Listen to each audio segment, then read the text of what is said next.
哎，大家好，我们常常在想，到底能送给孩子什么最珍贵的礼物？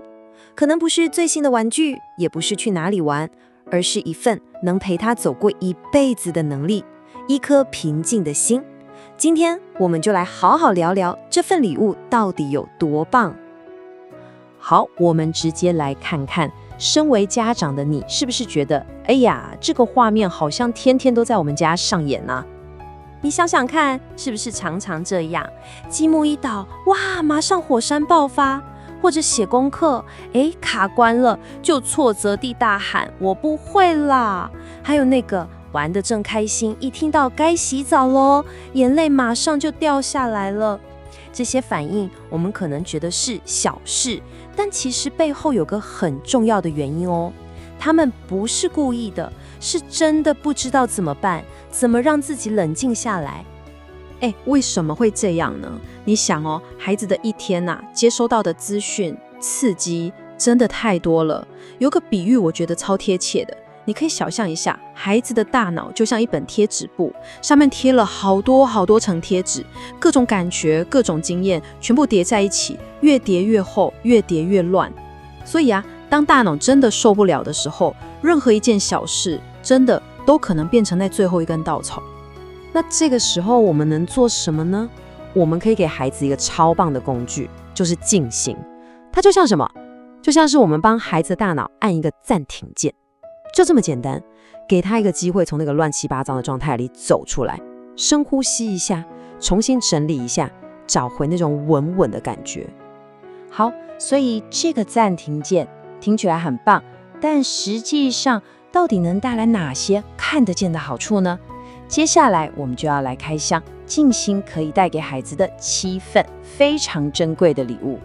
好，第一份礼物，哇，这个我想是所有爸爸妈妈都梦寐以求的，那就是深沉又安稳的睡眠。你的孩子是不是也这样？睡前跟个小马达一样停不下来，或者一点点声音就吓醒了？静心就是一个非常温柔的解放哦。这背后的道理其实很简单。你想想看，当孩子专心在他的呼吸上，那个转个不停的大脑就会慢慢的降速，他的脑波就会从很忙碌的状态切换到放松的模式。那身体呢？身体很聪明的，他会跟上，肌肉放松了，心跳变慢了，整个过程就像走在一个很缓的下坡，很自然很平顺利就进入梦想了。再来，第二份礼物就是帮孩子在他心里建立一套很厉害的情绪刹车系统。为什么孩子常常情绪失控？真的不是他们故意的，而是因为他心里那套刹车还没有长好，还不够力啦。静心练习就是在帮他把这一套刹车系统一步一步打造起来，他会开始学会去注意到那个情绪的小火苗，我好像快要生气咯，就在这个感觉跟行动之间创造出一个超级宝贵的空间。当有一天你的孩子不是直接爆炸，而是可以对你说，妈妈，我现在很生气，我需要冷静一下，哇，那你就知道他真的掌握了稳定自己情绪的钥匙。第三份礼物是帮助孩子卸下那个我们看不见却很沉重的盔甲，也就是压力跟紧绷。我们常常以为小孩子无忧无虑，但其实不管是功课、同学，甚至我们对他的期待，这些压力早就悄悄地压在他们小小的肩膀上了。那静心呢，就像是教孩子怎么样可以暂时地把这个很重的背包拿下来，让身心都喘一口气，然后你就会慢慢发现，孩子的眉头好像松开了，那种烦躁紧张的感觉变少了，取而代之的是更多的温柔跟从容。第4份礼物是帮孩子的情绪找到一个健康的出口。你想当孩子心里有话说不出来的时候，那些情绪会怎么办？通常就是变成哭闹尖叫用一种很混乱的方式爆发出来。但是在安静下来的时候，那些纠结的情绪就很像杯子里混浊的水，杂质会慢慢的沉淀下来。所以你可能会发现，孩子在静心之后，会突然若有所思地跟你说：“妈妈，我今天在学校好像有一点难过。”这不是坏事哦，这是一个超棒的讯号，这代表他开始有能力去看见自己的内心，还能帮这些感觉取名字了。第5份礼物，我觉得这个非常非常重要，那就是在孩子心里种下一颗真正由内而外发芽的自信的种子。这份自信跟考试考几分、比赛第几名完全没有关系，它是来自于一种内在的很安稳的力量。静心会带给孩子一种很深刻的体会，那就是我是有能力照顾我自己的。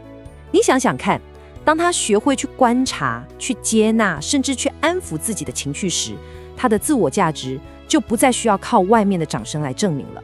因为他心里很清楚，不管内心刮起多大的风、下多大的雨，他自己就是自己最安稳的避风港。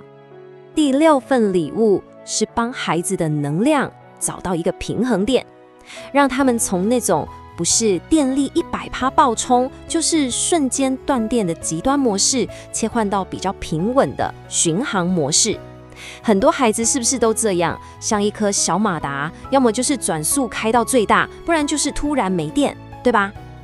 静心练习就像在校准他们身体里的那个能量仪表板一样，久而久之，你会发现，不管是学习、玩耍，还是跟朋友互动，它的能量输出会变得更稳定，反应也更有弹性，不再是那种不是有就是没有的僵硬状态。好，最后第7份礼物，这也是一个在学习上非常重要的超能力，那就是专注力。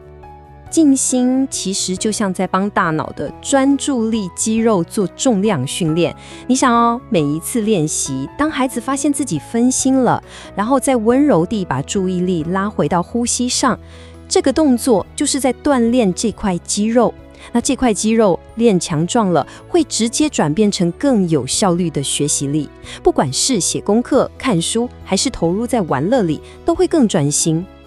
听到这里，你可能心里在想，哇，听起来好处真的好多哦，可是到底要怎么开始啊？我知道哦，很多爸爸妈妈第一个反应一定是，我的孩子他根本就坐不住啊。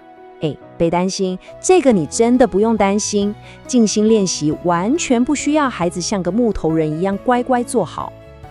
其实啊，我们最推荐的入门方法，可以从一个很好玩的游戏开始，就像我们上一期分享的葡萄干正念练习，它就是让孩子用他所有的感官去探索一颗小小的葡萄干。所以如果你不知道怎么开始，我非常建议你可以回去看看我们上一集的分享，从这个又简单又有趣的练习开始。当然，未来我们也会分享更多好玩的方法，所以不用担心。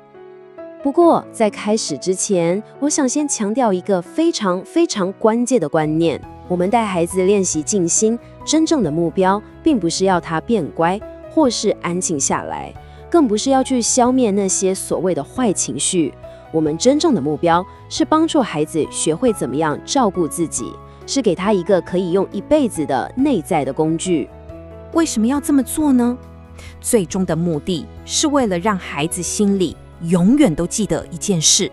不管外面的世界有多吵多乱，他永远都有一条路可以走回自己内心那个最安稳、最温暖的家。